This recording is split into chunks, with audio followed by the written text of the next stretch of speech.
아멘. 오늘 주신 말씀 신명기 32장 15절부터 25절까지 말씀입니다. 신명기 32장 15절부터 25절까지 말씀. 우리 한 목소리로 함께 읽겠습니다.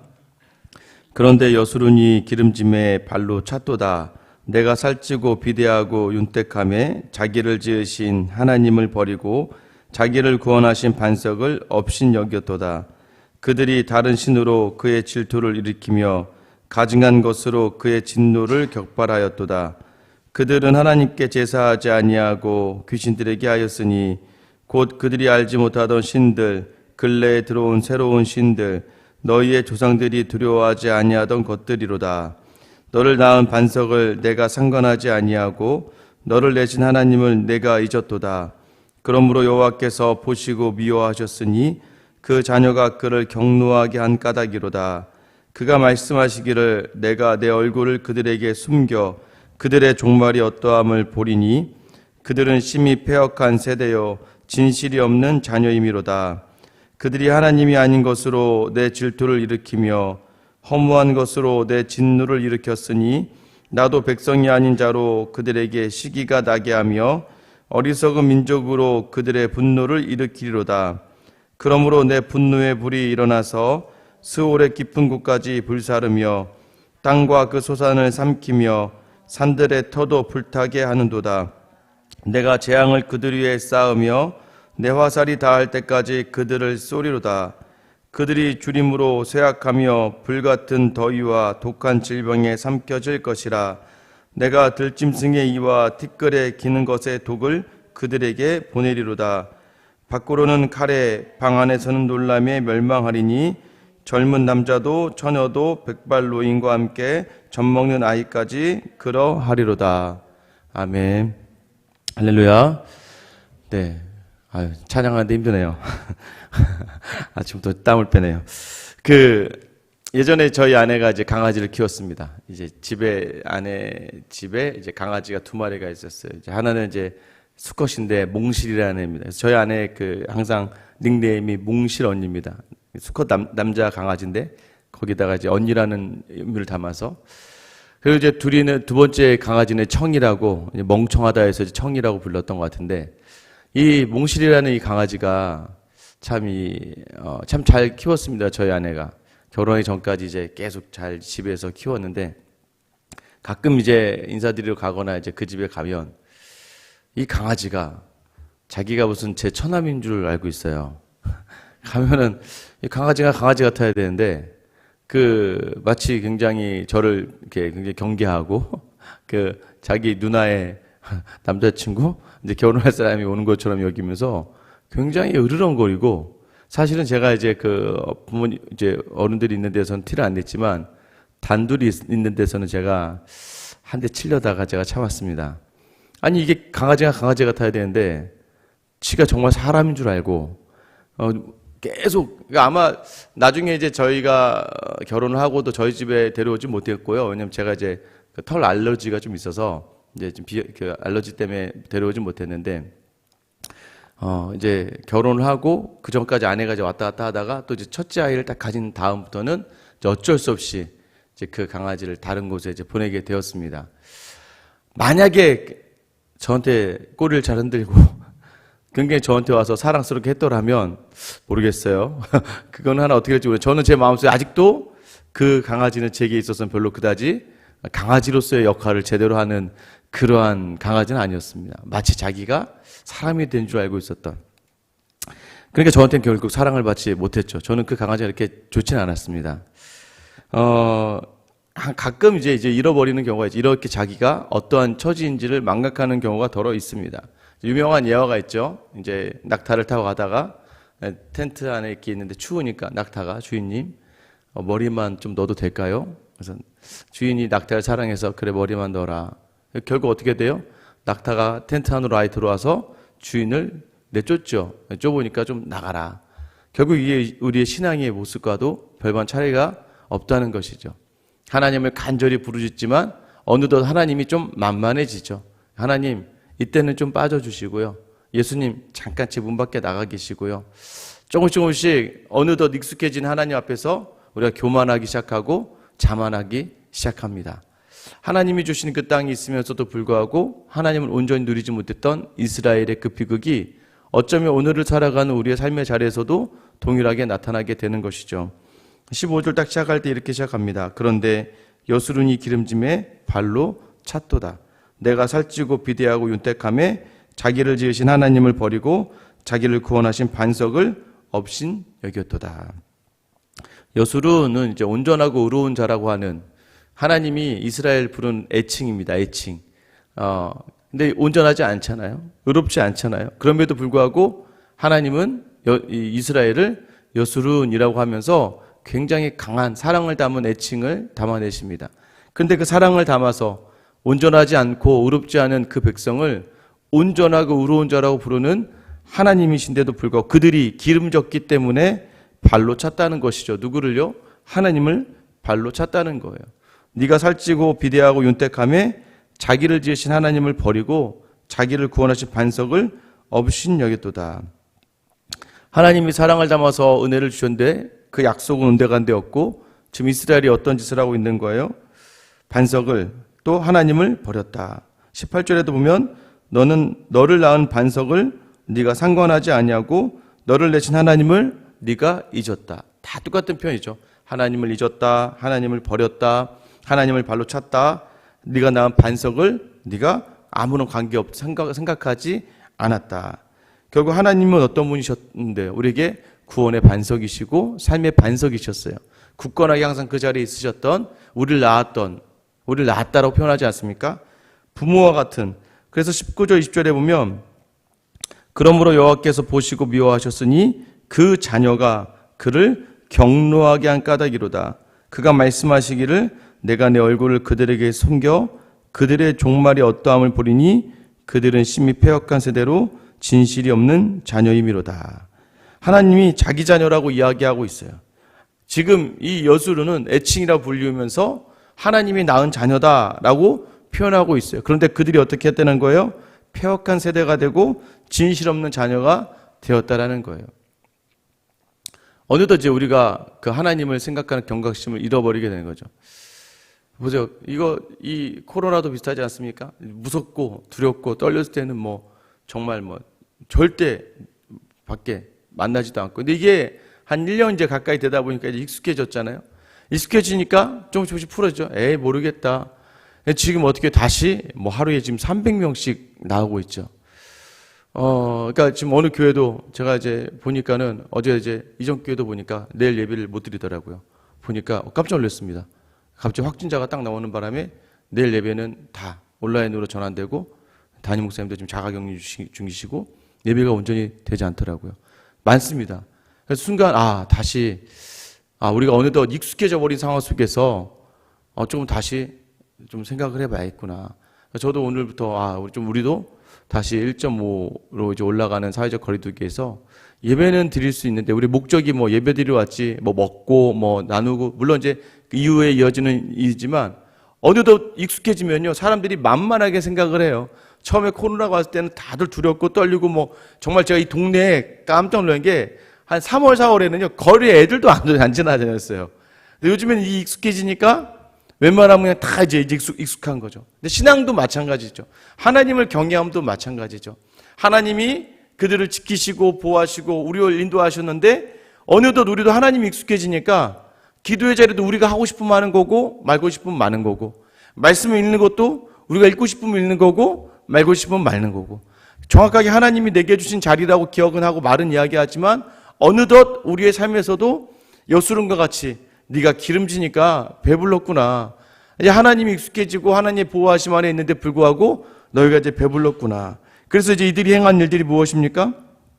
17절에 보면 그들은 하나님께 제사하지 아니하고 귀신들에게 하였으니 곧 그들이 알지 못하던 신들 근래에 들어온 새로운 신들 너희의 조상들이 두려워하지 아니하던 것들이로다. 그러니까 하나님 앞에 이제 제사도 안 드리고 귀신들을 향하는데 그 귀신이 어떤 신들이에요? 알지도 못하는 신들. 그리고 뭐예요? 새로 생긴 신들. 이거 뭐예요? 사람이 막 다 만들어낸 신들이라는 거예요.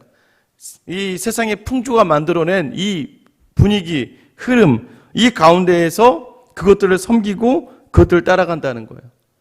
그런데 그 하나 알아야 될 것은 너희의 조상들은 그들을 온전하게 두려워하지 않았다는 거예요. 그런데 우리는 세상의 풍조와 풍파를 두려워하게 된다는 것이죠. 오늘 우리에게 말씀하시는 거잖아요. 어느덧 하나님의 인도하심은 뒷전으로 하고 지금 세상의 눈앞에 보이는 것들에 두려워하고 힘들어하고 있다는 거예요. 이것이 바로 어쩌면 여수름과 같이 배부른 우리의 삶, 여유가 있어 배부르다는 게 아니라 우리의 신앙이 어느덧 하나님과 동등함으로 여겨질 정도로 교만에 차 있고 자만으로 가득한 신앙의 자리가 되고 말았다는 것이죠. 그래서 하나님 어떻게 하신다는가? 16절, 그들이 다른 신으로 그의 질투를 일으키며 가증한 것으로 그의 진노를 격발하였도다. 그가 말씀하시기를 내가 내 얼굴을 그들에게 숨겨 그들의 종말이 어떠함을 보리니 그들은 심히 폐역한 세대요 진실이 없는 자녀이미로다. 하나님이 결국 질투와 진노로, 하나님의 진노의 끝이 뭐라고 얘기했어요? 하나님의 얼굴을 가리우시는 것이다. 제가 말씀드렸잖아요. 하나님의 진노의 끝은 그냥 내버려 두는 거예요. 여러분, 제일 무서운 게 뭐라고요? 무관심이라고요. 뭐 하던 말던 그래도 나한테 관심이라도 가지고 땡땡땡땡 거리는 사람이 낫지 아무런 관심도 없고 그러거나 말거나. 여러분, 이게 굉장히 무서운 하나님의 진노의 형태입니다. 그래, 그렇게 살아라. 내버려 두시는 거예요. 그게 하나님의 가장 큰 진노예요. 하나님이 깨달아지지 않아요. 하나님의 얼굴이 보이지 않아요. 하나님을 생각할 수가 없는 거예요. 그래서 그것을 어떻게 돼요? 하나님이 없는 자리에서의 종말의 끝을 한번 경험해 보라는 거죠. 하나님 없는 삶이 좋은 것 같더냐? 저는 아직도 그래요. 예전에 우리가 항상 이야기하지만 마지막 죽기 전에 구원을 받았던 십자가상의 두 강도가 부럽다? 아니에요, 여러분. 세상을 하나님 없이 살아가는 것 자체가 얼마나 고통스럽고 얼마나 힘이 든지를 아는 사람은 그런 말을 함부로 할 수 없습니다. 예수를 진짜 제대로 만난 사람은 십자가 은혜 가운데 살아가는 사람은요, 여러분, 그 예수님 안 만났더라면 이라는 말이 나올 수밖에 없어요. 내가 예수를 몰랐더라면, 내가 십자가의 은혜를 몰랐더라면, 그래서 하나님을 알지 못하는 사람들이 불쌍해지는 거예요. 야, 이 구원의 감격과 은혜 가운데 있지 못하는 마지막에 부끄러운 건 아니에요. 저는 그 구원도 굉장히 귀하겠다고 생각해요. 그러나 안타까운 구원이라고 생각해요.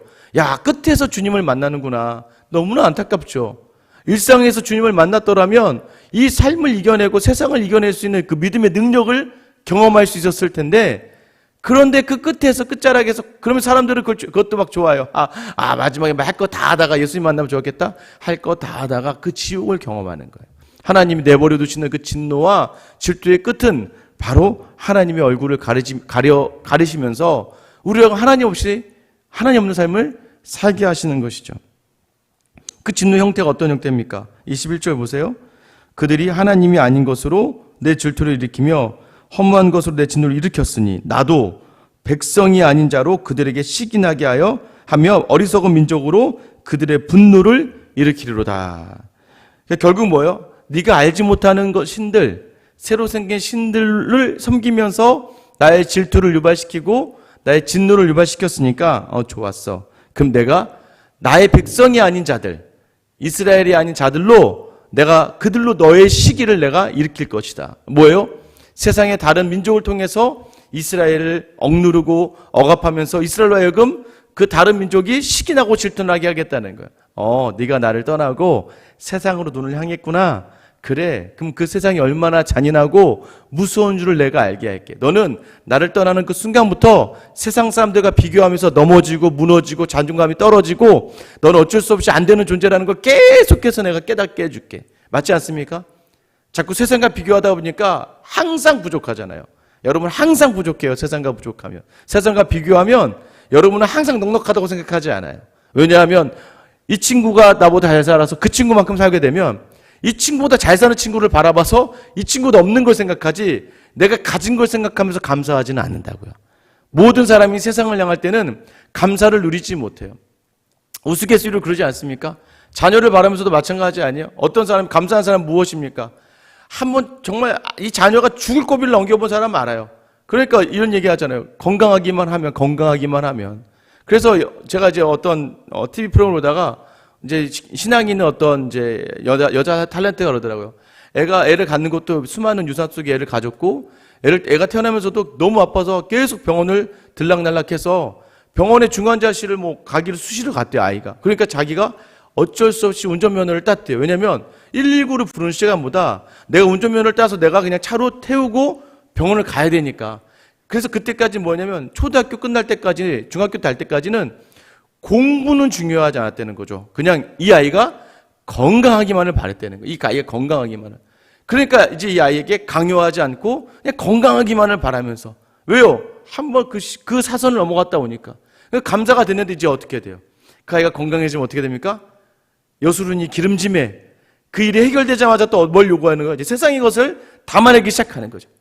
예전에 건강하기만 바랬는데 이제는 공부도 좀 잘해야 되고 주변의 사람들에게 또 인정도 받아야 되고 부모 말에 또 순종도 잘해야 되는 원하는 바가 점점 많아지니까 이제는 만족이 없는 거예요. 예전에는 그냥 건강하기만 됐는데 이제 그렇지 않아요. 그래서 가끔 저도 그래요. 아픈 가정에 신방을 다녀오다 보면 그냥 우리 아이들이 공부 못하고 뭐해도 그냥 그래 건강한 것만 해도 다행이다 라는 걸 생각하게 되는데, 그러니까 감사를 건져 올릴 수 있는 조건들을 찾아내는 작업이 아니라 세상을 담아내기 시작하면 막 비교하면서 막 넘어질 것들이 너무나 많은 것이죠. 처지를 생각하고 자꾸 사람들의 눈으로 나를 바라보는 거예요. 저 사람들은 나를 어떻게 바라볼까? 불쌍하다고 바라볼 거야. 여러분 그러지 않겠어요? 여러분 왜 없겠습니까? 목사님 저도 있는데. 자꾸 세상을 바라보면 하나님 뭐라고 하시는 거예요? 좋아. 네가 지금 하나님 바라보지 않고 하나님 안에서 감사를 건져 올리지 않고 하나님 안에서 하나님 주신 은혜를 기억하지 않으니까 그럼 좋아. 너가 그럼 세상이 좋아하는 대로 세상과 비교하면서 내가 너를 무너뜨려 버릴 거야. 어떻게 무너뜨립니까? 다른 민족을 들어서 이스라엘 치듯이 이 세상의 기준을 들어서 우리가 형편없는 사람이라는 걸 알게 하고 우리가 얼마나 조급한 사람인 걸 알게 하고 우리의 모든 마음들을 다급하게 만들어서 세상에 복속하고 세상에 속하게 만들어 버린다는 것이죠. 이것이 뭐예요? 하나님이 우리를 그렇게 하신다. 22절 보세요. 그러므로 내 분노의 불이 일어나서 스올의 깊은 곳까지 불사르며 땅과 그 소산을 삼키며 산들의 터도 불타게 하는도다. 하나님이 분노의 불을 일으키신다는 거예요. 그 분노의 불이 어떤 형태로 일어납니까? 23절부터 25절이죠.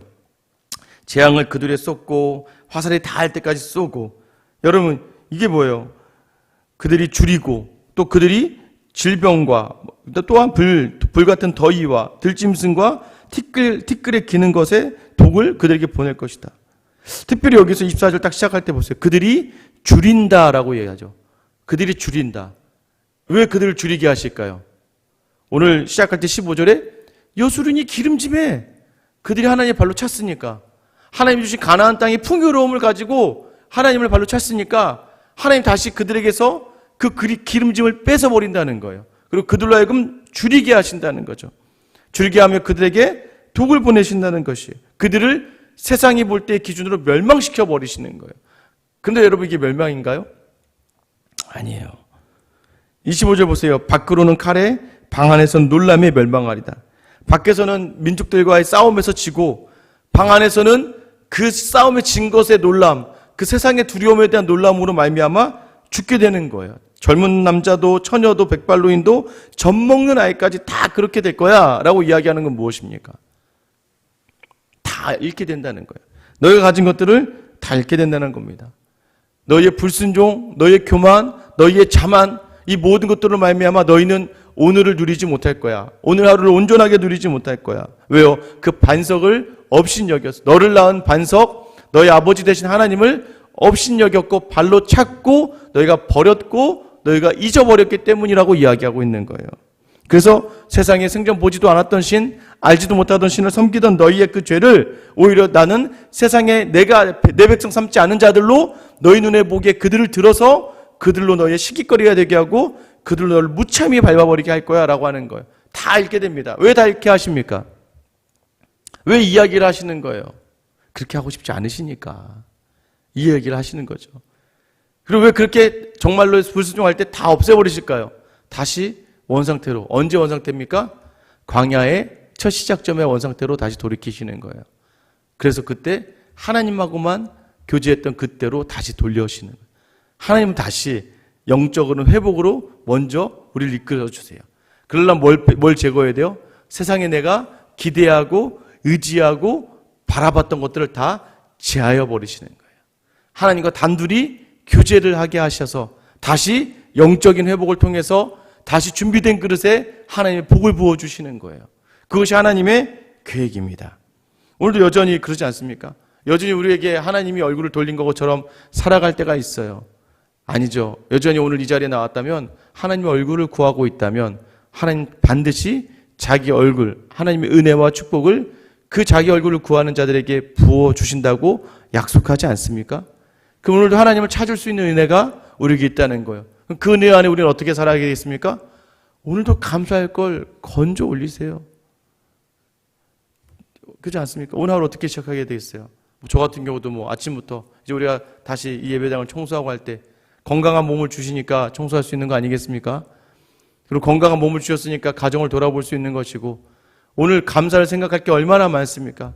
아우, 날씨가 춥다. 아유, 따뜻한 집을 주셨네요. 그 추위를 피할 수 있는 곳을 주셨고, 배가 고프십니까? 넉넉하게 먹을 수 있는 쌀과 음식을 주셨고, 내가 안 먹어서 그렇지 요즘 다이어트 아니라고 안 먹지, 먹을 거는 집안에 쌓였지 않습니까? 못 먹는 분이 어디 계세요?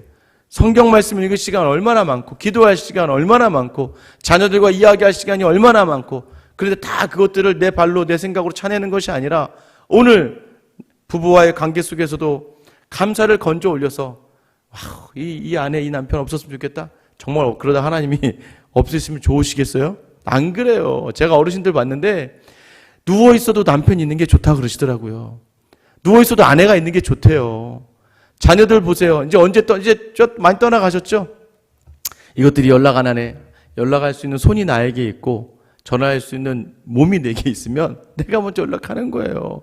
왜 자꾸 나중에 후회할 생각들을 많이, 내가 이럴 줄 알았으면 그 전에 많이 연락할 걸, 내가 이럴 줄 알았으면 내가 이럴 줄 알았으면이라는 후회의 길로 가지 마시고, 오늘도 하나님이 내게는 너무나 감사의 것들을 많이 주셔서 하나님 안에 있으면 너무나 은혜가 많고 감사할 것들이 많고 건져 올릴 것들이 많다는 것을 기억하셔야 돼요. 그래서 어쩔 수 없어요. 이 원칙은 이어집니다. 감사가 감사를 낳고 은혜가 은혜를 낳는 거예요. 특별히 하나님 안에서 하나님을 구할 때 하나님을 구하는 자들이 하나님의 얼굴을 돌리지 않으시며 반드시 복을 주시는 거예요. 그 내게 주신 것을 내가 얻은 걸로 착각하고 내게 주신 것이 유행인 줄 알고 자꾸 세상을 바라보면서 무너지지 않는 하루. 그래서 오늘도 여전히 우리에게 얼굴 돌리기를 원하지 않으시며 이 말씀을 주시는 이 하나님을 붙들면서 은혜 안에 거하고 감사 안에 거하는 귀한 하루가 될 수 있기를 예수님의 이름으로 축원합니다.